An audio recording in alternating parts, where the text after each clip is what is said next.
Phil Sheridan, ESPN.com's NFL Nation. He covers the Eagles as we get ready for another season of Eagle football. Phil, in this one, no Chip Kelly. It's the Doug Pederson show. And just the first couple days of reporting and some rookies, different feel around this team?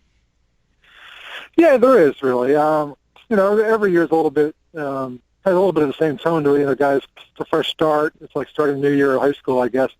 A little bit of that, last semester's bad grades are behind you. You can kind of just move on with a fresh start. So there's always a little bit of that. But there's a different air about this team. I think the Kelly era was unusual. I'm not saying it was right or wrong or how he did things was good or bad.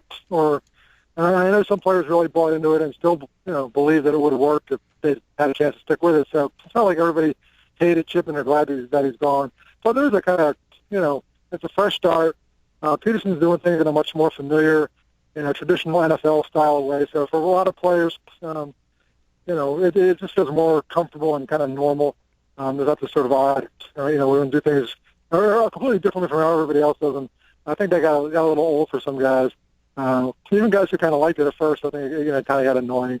And you have guys that just joined the team, have never been to a Chip Kelly practice in their lives and never will be probably. It just has more of a feel like, all right, we're on a new page, a fresh start here. Let's see what we can do. The one thing that was kind of interesting was guys actually kind of said that. We're looking forward to finding out exactly what this is all about. Like, we had the OTAs, we saw what was going on there. We kind of feel for what the offense and the defense look like in the playbook. But now we're going to put on pads and really get a feel for how this thing's actually going to go. So I think the players, as well as the fans, are kind of curious about how it's going to go and what it's going to look like. Phil, obviously this team has a lot of very intriguing things. I think there's a lot of interesting position battles and some storylines. But first, let's start with what happened the other day with Nigel Bradham. He gets himself into some trouble. He reports today, and he'll be on the field tomorrow. Is that the way that you see it as well? Yeah, that's the plan. A bunch of us were waiting outside the main entrance there as players were reporting. They had to be in. They were supposed to be in by 2:00. They had a 3:00 meeting scheduled, and for the last couple hours before that, a whole bunch of media were there. So somehow Bradham got into the building without us seeing him. So that was clearly a concerted effort to avoid a media encounter for Bradham. Little backdoor. Maybe the Secret Service with Hillary in town escorted him in. Well, it's funny because at one point, like a black SUV came pulling in to the front gate and drove across the parking lot and past the front of the building, and we're all kind of looking at it. And behind this black SUV was a row of 10 Philadelphia Highway Patrol officers on motorcycles following it in. We're like, what's that about? Is that Bradham with an escort? Is it some kind of security thing for the DNC? And it turned out that the SUV was unrelated. It just happened to be that a bunch of cops were coming in, and they had been invited by the Eagles to come over and watch this afternoon's workout, whatever they had going on the field this afternoon. So it was just a coincidence, but it certainly was a good visual for the Bradham stakeout. That were black SUV and 10 police motorcyclists right behind it. Yeah, you look at Bradham, and they're thin at linebacker, Phil. So I guess he was asked, or Doug was asked today, if there was any possibility that Bradham gets released. He said, I don't foresee anything like that. They almost couldn't afford to do something like that. They've got very little depth at that position. Yeah, they really do. And it was kind of odd that they, celebrated the beginning of camp by releasing Travis Long. He's been here for a couple of years, been on injured reserve, tore his ACL the last 2 summers. He looked a little, he looked very, there's a limited group of guys here, but Travis Long looked pretty good the first couple of days. And then we got up this morning with a, text from the Eagles saying, well, they released Travis Long. So, as little bit as they have in linebacker, they have that much less now. And, Nigel Good is probably, the best backup linebacker they have, basically at all 3 positions. And that's not a lot to go on going into the season. So they need somebody to kind of, develop and emerge as at least a good backup or push for a starting job. And if anything goes wrong with Nigel Bradham, this whole legal situation, they're definitely in trouble there. There's a lot of speculation that they might try to sign Stephen Tulloch, who played for Jim Schwartz when he was with the Detroit Lions. But nothing's happened on that front with the Eagles. They now have a roster spot after releasing Travis Long. So it wouldn't be surprising to me if a veteran linebacker that's out on the street looking for a job might be the guy that comes in here. Hey, Phil, I want to get your opinion. There was a report yesterday that the Eagles had some interest in Anquan Boldin. Now, whether there was a lot of interest or little interest or what, and whether Boldin was even a right fit, my question is more, does that kind of indicate that they are not thrilled or feel really secure with what they have at wide receiver? Well, I don't see how they can be. I mean, they have to be a little bit, uneasy about it. I think they have enough guys, that if 50% of them or 60% of them pan out and can actually, get you through the season, that they'll be okay. But, it's also basically standard procedure for any team is to constantly be looking at their roster and looking at what's available and seeing if you can upgrade at any position. So, we just mentioned linebacker. That's one that they're clearly going to be looking to try to find an upgrade for that position. But Doug Pederson kind of confirmed that they were keeping an eye on Boldin. He's a veteran guy. He's a proven guy. He's getting a little age on him at this point, I guess. But they had their eye on him, but nothing actually came. But they didn't do anything about signing him. And now the Detroit Lions are giving him a job, so he's off the market at this point. But I think you want to at least see a little bit in the preseason just kind of how it's shaping up. Does Nelson Agholor look like a guy who can be a number one wide receiver, or at least an every down kind of guy? Ruben Randall, Chris Stevens, the two veteran guys that were kind of under the radar free agent signings that they made. Those are both guys that could be contributors. Jordan Matthews, is he going to take the step that everyone expects him to take? He's 3 yards shy of being the 1,000-yard receiver last year, but he's a guy that seems to have the potential to be a big play kind of guy. So there are guys here that they think can be good. There's a whole bunch of young wide receivers. They brought a lot of guys in, basically undrafted rookies and stuff like that. Some of them have shown some promise. But it is not a really imposing wide receiver corps. Let's put it that way. And they'd be fools if they weren't at least looking at the waiver wire and looking around the league to see if there's anybody that can upgrade that position for them. Especially when developing a young quarterback is the number one priority here. The best way to develop a young quarterback, in my observations over the years, is to have somebody for the guy to throw the ball to. Remember when they brought McNabb in '99, the wide receiving corps was really not very good, and Dante Culpepper looked like a better quarterback early on in his career with the Minnesota Vikings because he was throwing to Randy Moss and Chris Carter. It's like Dante Culpepper looked really good with Randy Moss and Chris Carter. Donovan McNabb didn't look quite as good with Todd Pinkston and guys like that. So, the playmakers, are a big question mark with this offense, and how they fit and what Pederson's system is able to bring out of those guys is all part of the equation here. Phil, this is Billy Schwein. Mike and I have been talking about we were trying to name 5 guys on the Eagles that are returning, looking to have good seasons. Guys that you think that you're looking to see that have a good season from improve on last year. Who you would suspect that have the best? Who are you looking to see have improved the year this year? Yeah, that's a good question, and it's the kind of thing you wonder about with these guys. I just mentioned Agholor. I think he's a guy. Most of the talk about Agholor for the last month and a half or so has been because of this whole sexual assault allegation. He was not charged. He's clear of that now. That's behind him. He said he wouldn't talk to the media until tomorrow. But there's a guy, first-round draft pick, stepping into a situation where the team really needed a wide receiver to kind of step up and be, a replacement for Terry Macklin, who was a replacement in turn for Deshaun Jackson, somebody who could kind of play that role. And, he had a high ankle sprain early in the season and was never quite right, never really played at his potential, what everybody thought he could be.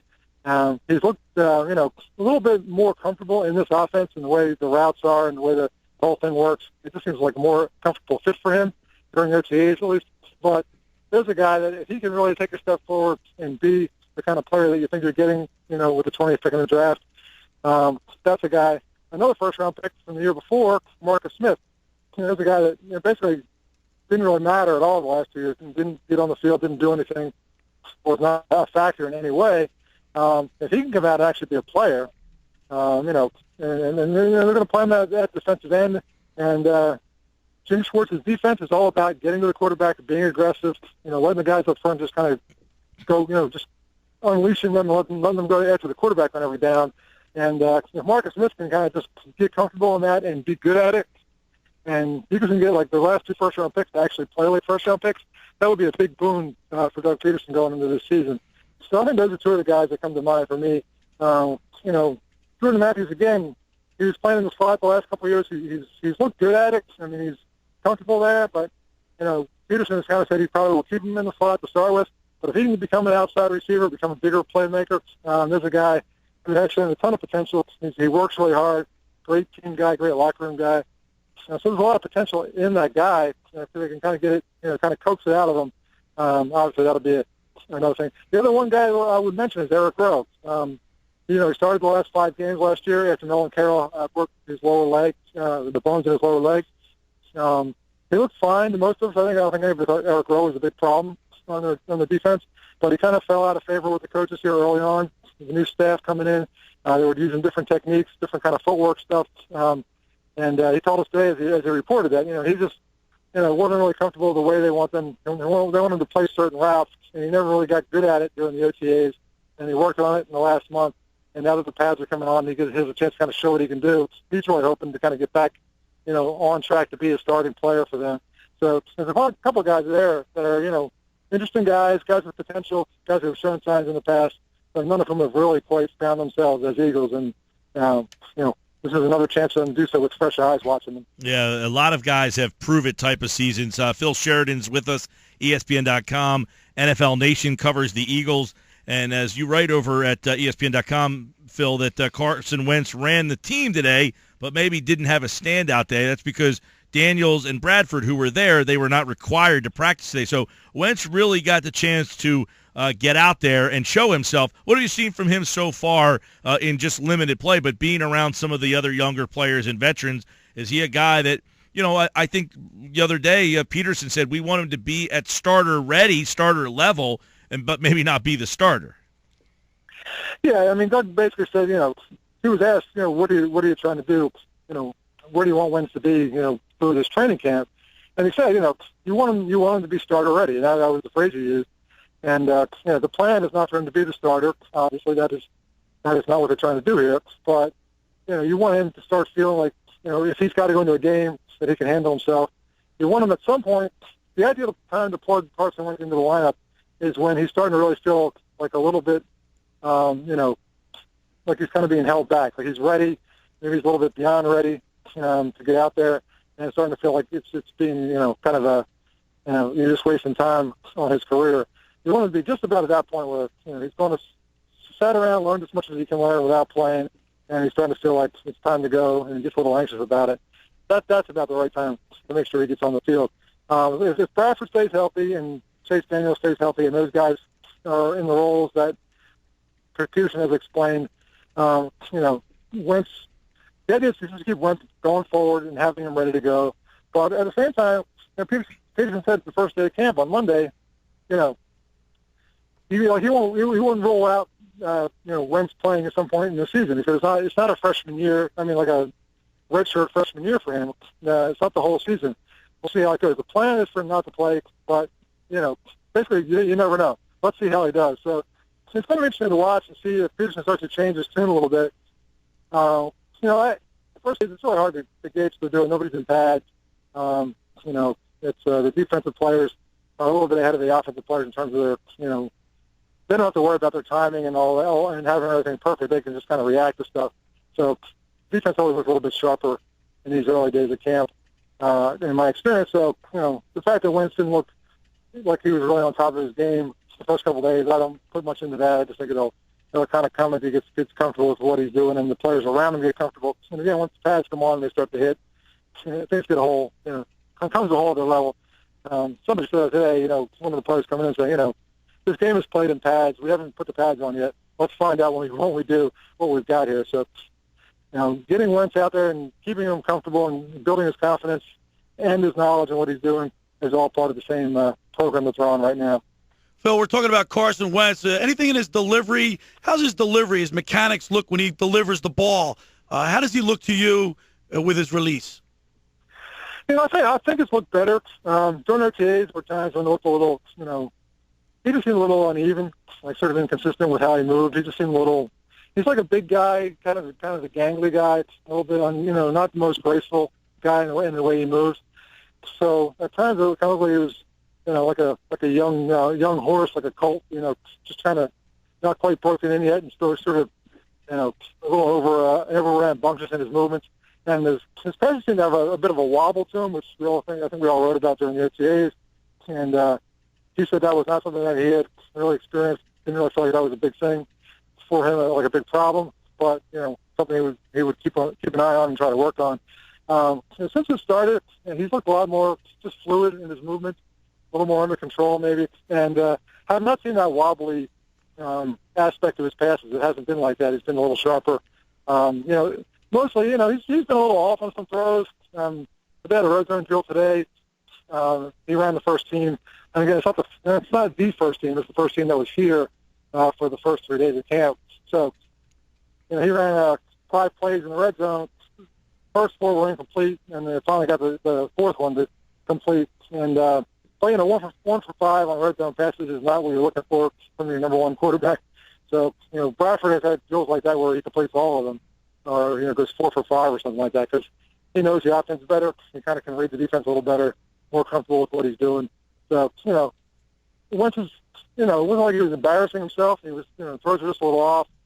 Maybe he just threw the wrong guy here and there. At one point, looked at the receiver broke the wrong way, and either he threw the wrong place or the receiver broke the wrong way. It's hard to tell for sure, but that's the way the play looked. So probably can't blame Wentz for that one. So yeah, I think for the first day, first couple days of training camp as a rookie, I think he looks just fine.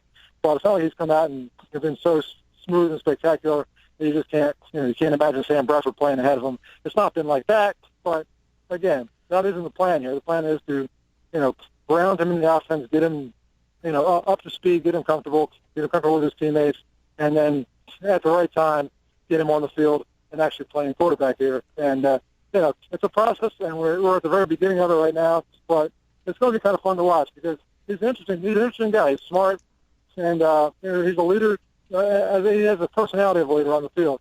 I mean, they were switching drills. So a bunch of guys were coming over to where the quarterbacks were to kind of take part in the next drill.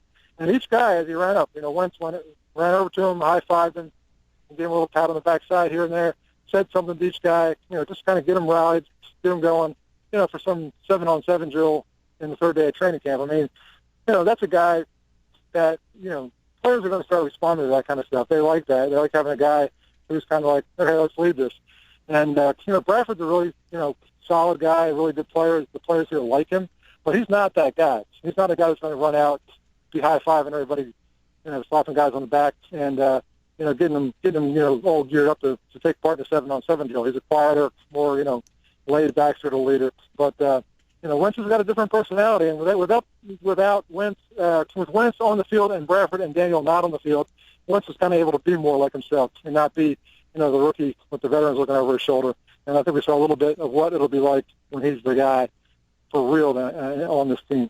Hey, Phil Sheridan, ESPN.com is with us. We were talking about prove-it players, and both Billy and I said Zach Ertz. Now, that would seem like, why? I mean, he got a big contract, but he was drafted in the second round. And in this offense, do you foresee Ertz being a bigger, more focal point of this offense than he has been under Chip Kelly? Is this a year where the tight end, specifically Ertz, you're looking to break out? Because I think a lot of people every year have been waiting for Ertz to kind of he's like the Darren Ruff of the Eagles. Like, hey, give him more chances here. Is this the year for Ertz for you? I really think so. And I am guilty of having really thought so for the last 2 years as well. So I know exactly what you're talking about, and I have been sucked into that myself. I thought each year, after his rookie year, that each year would be the year that he kind of, really broke through and got to go. And he had a sports hernia injury at one point. That set him back a little bit, kind of, and he's a guy that really works hard in the offseason, does unusual things. He went ahead, former Dallas Cowboys offensive line coach Hudson Houck worked with him on his pass blocking and his run blocking so he could get on the field more. That was holding him back in terms of playing time under Chip. So he tried to fix it and become a better blocker. And by doing that, try to earn some more playing time and get out there on the field more. I think he's one of those guys. He's driven, and I think there's two things that kind of kind of coming down on his side at this point in time. One is that Doug Pederson really, really likes tight ends, really wants the tight end to be a big part of it. I mean, they showed formations during OTAs where they had 3 tight ends on the field. We kind of thought we'd see that kind of thing with Chip Kelly, but it never came about during games during the 3 years he was here. But Pederson really likes using tight ends. They had Travis Kelce, Jason Kelce's brother, as a tight end in Kansas City.